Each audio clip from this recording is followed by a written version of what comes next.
যে আমাদের বাড়িতে সার্জিত কয়েকবার গেছে, 2 থেকে 3 বার গেছে। ওরা কিছু তো দেওয়া থাকলো দূরের কথা, ওরা আমরা ফোন দিলে ফোনও রিসিভ করে না। আমাদেরকে ওরা অনেক আশ্বস্ত করছে, জড়িয়ে ধরে বলছে যে তোমার এক ভাই গেছে, লক্ষ্য ভাই আছে। কিন্তু আজকে থেকে লক্ষ্য ভাই কেউ, অর্ধেক ভাইও নাই। তবে হঠাৎ করে আবু সাইদ পরিবার কেন এরকমের অভিযোগ নিয়ে এসলো সার্জিসের এবং প্রফেসর ডক্টর মোহাম্মদ ইউনূসের বিরুদ্ধে? ভিডিওটি শেষ পর্যন্ত দেখার অনুরোধ রইল, না হলে সার্জিসের মুখোশ ধরাই পড়তো না।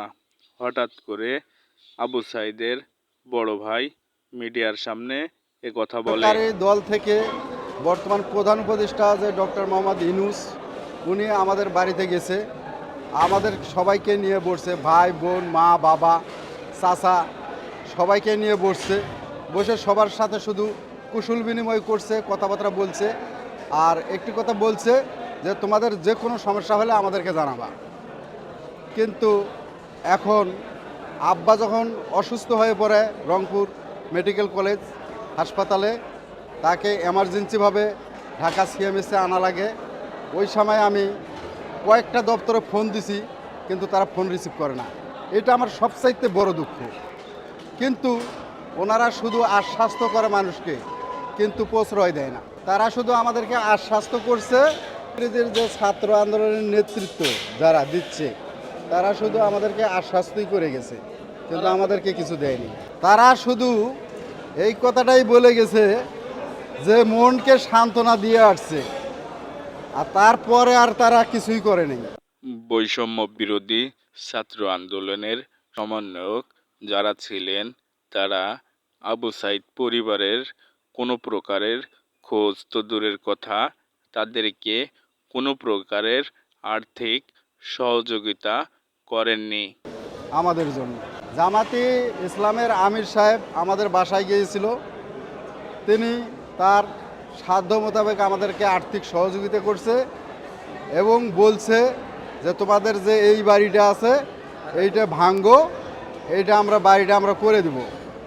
তো ওই সময় হয়তোবা আমরা বুঝতে পারি নাই যে বাড়িটা ভাঙ্গা যাবে কি না। এটা তো 10 লক্ষ টাকা চেক তিনি মিডিয়ারে ফোকাস করে দিয়েছে। আর জামাতের আমিরে আমাদেরকে যেটা দিয়েছে যে এইটা আমি মানে সে মিডিয়ারে ফোকাস করে দেয় নাই, সেটা বলছে যে এটা আমি দিলাম, এটা তুমি রাখো। এখন তাই কি দিছে, কয় টাকা দিছে, এটা তো বলে দেয় নাই। আর উনি তো বলে দিছে যে অমুক শহীদ পরিবারকে আমি এত টাকার চেক দিলাম। তো ওই জন্যে যেটা বলার সেটা বলছি, আর যেটা বলা যাবে না সেটা বলা যাবে না। যদি কোনো ব্যক্তি, হ্যাঁ, বিএনপির প্রতিনিধি থেকে মির্জা ফখরুল সাহেব গেছিল, তারপরে আমাদের এলাকার বিএনপির আহ্বায়ক সাইফুল ভাই, উনি গেছিল। তো ওরা সবাই খোঁজ নেয় এবং শহীদ আবু সাইদের বাবা অসুস্থ হয়ে পড়ার পরেও কোনো প্রকারের খোঁজ নেয়নি সমন্বয়ক সার্জিস এবং ডক্টর মোহাম্মদ ইউনূস। এই অভিযোগ করেন শহীদ আবু সাইদের বড় ভাই। তবে হঠাৎ করে কেন মিডিয়ার সামনে এই কথা বলছেন? আপনাদের মতামত কমেন্টে জানাবেন।